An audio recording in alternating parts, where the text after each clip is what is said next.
शूर्पणखा तथा रावण आदि का विवाह और मेघनाथ का जन्म।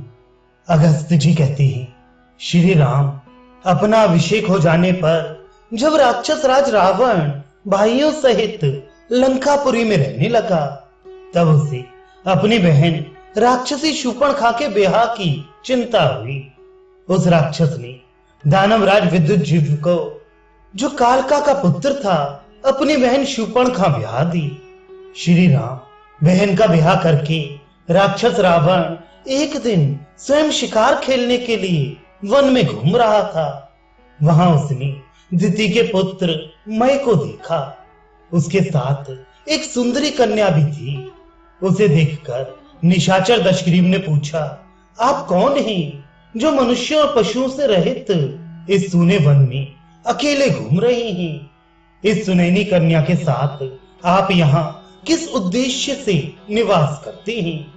श्री राम इस प्रकार पूछने वाले उस निशाचर से मैं बोला, सुनो, मैं अपना सारा वृतांत तुम्हें यथार्थ रूप से बता रहा हूं। तुमने पहले कभी सुना होगा, स्वर्ग में हेमा नाम से प्रसिद्ध एक अप्सरा रहती है। उसे देवताओं ने उसी प्रकार मुझे अर्पित कर दिया था जैसे पुलुम दानव की कन्या शची देवराज इंद्र को दी गई थी। मैं उसी में आसक्त होकर 1 सहस्त्र वर्षों तक उसके साथ रहा हूं। एक दिन वे देवताओं के कार्य से स्वर्गलोक को चली गई। तब से 14 वर्ष बीत गए। मैंने उस हेमा के लिए माया से एक नगर का निर्माण किया था, जो संपूर्णतः सोने का बना है।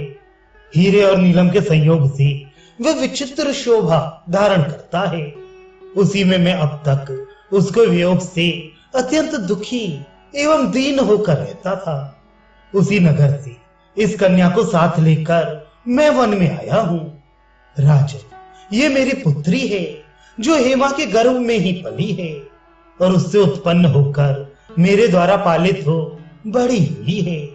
इसके साथ में इसके योग्य पति की खोज करने के लिए आया हूं। मान की अभिलाषा रखने वाले प्रायः सभी लोगों के लिए कन्या का पिता होना कष्टकारक होता है, क्योंकि इसके लिए कन्या के पिता को दूसरों के सामने झुकना पड़ता है। कन्या सदा 2 कुलों को संशय में डाले रहती है।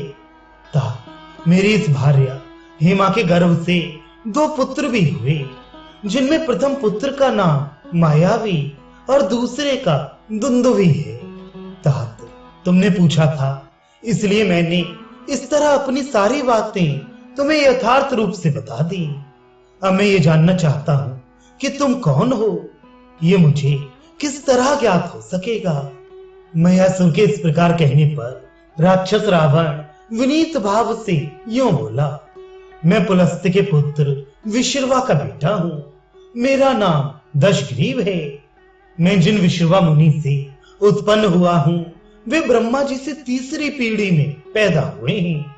श्री राम राक्षस राज के ऐसा कहने पर दानवमय महर्षि विश्रवा के उस पुत्र का परिचय पाकर बहुत प्रसन्न हुआ और उसके साथ वहां उसने अपनी पुत्री का विवाह कर देने की इच्छा की। इसके बाद दैत्यराज मय अपनी बेटी के हाथ रावण के हाथ में देखकर हंसता हुआ उस राक्षस राज से इस प्रकार बोला, राजन, ये मेरी बेटी है, जिसे हेमा अप्सरा ने अपनी गर्भ में धारण किया था। इसका नाम मंदोदरी है। इसे तुम अपनी पत्नी के रूप में स्वीकार करो। श्री राम तब दशग्रीव ने बहुत अच्छा कहकर मयासुर की बात मान ली। फिर वहां उसने अग्नि को प्रज्वलित करके मंदोदरी का पानी ग्रहण किया। रघुनंदन, यद्यपि तपोधन विश्रवा से रावण को जो क्रूर प्रकृति का होने का श्राप मिला था, उसे मयासुर जानता था। तथापि रावण को ब्रह्मा जी के कुल का बालक समझकर उसने उसको अपनी कन्या दी थी। साथ ही उत्कृष्ट तपस्या से प्राप्त हुई एक परम अद्भुत अमोघ शक्ति भी प्रदान की, जिसके द्वारा रावण ने लक्ष्मण को घायल किया था। इस प्रकार विवाह करके प्रभावशाली लंकेश्वर रावण लंकापुरी में गया और अपने दोनों भाइयों के लिए भी 2 भार्याएं उनका विवाह करा कर ले आया। विलोचन कुमार बलि की दोहित्री को, जिसका नाम वज्र ज्वाला था, रावण ने कुंभकर्ण की पत्नी बनाया। गंधर्वराज महात्मा शैलुष की कन्या सरमा को, जो धर्म के तत्व को जानने वाली थी, विभीषण ने अपनी पत्नी के रूप में प्राप्त किया। वह मानसरोवर के तट पर उत्पन्न हुई थी। जब उसका जन्म हुआ उस समय वर्षा ऋतु का आगमन होने से मानसरोवर बढ़ने लगा। तब उस कन्या की माता ने पुत्री के स्नेह से करुण क्रंदन करते हुए उस सरोवर से कहा, सरोमा वर्ध्यस्व, अर्थात हे सरोवर, तुम अपने जल को बढ़ने ना दो। उसने घबराहट में सरमा ऐसा कहा था, इसलिए उस कन्या का नाम सरमा हो गया। इस प्रकार वे तीनों राक्षस विवाहित होकर अपनी अपनी स्त्री को साथ ले नंदन वन में विहार करने वाले गंधर्वों के समान लंका में सुखपूर्वक रमण करने लगे। तदनंतर कुछ काल के बाद मंदोदरी ने अपने पुत्र मेघनाद को जन्म दिया, जिसे आप लोग इंद्रजित के नाम से पुकारते थे। पूर्व काल में उस रावण पुत्र ने पैदा होते ही रोते रोते मेघ के समान गंभीर नाद किया था। रघुनंदन उस मेघ तुल्य नाद से सारी लंका जड़वत स्तब्ध रह गई थी। इसलिए पिता रावण ने स्वयं ही उसका नाम मेघनाद रखा।